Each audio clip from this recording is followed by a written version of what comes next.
શ્યામ કુમારના નમસ્કાર। આજના વિડીયોમાં આપનું સ્વાગત છે। તો ચાલો દરરોજની જેમ આજે પણ મેળવીએ ઉપયોગી જાણકારી, પણ ચેનલને સબસ્ક્રાઇબ કરવાનું ભૂલતા નહીં।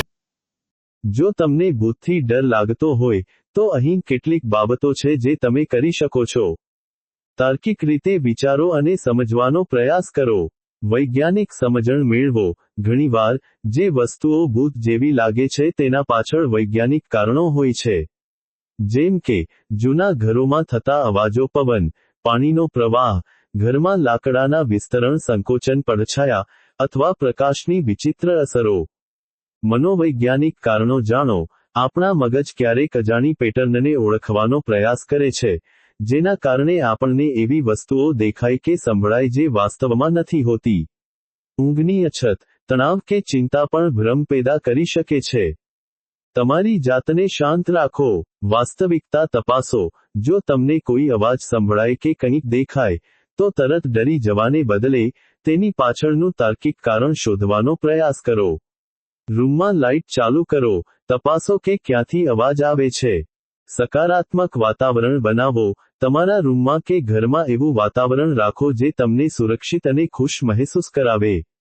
મનપસંદ સંગીત સાંભળો, સુગંધિત મીણબત્તીઓ પ્રગટાવો, અથવા તમારી મનપસંદ વસ્તુઓ ગોઠવો। ધ્યાન અને ઊંડા શ્વાસ લો।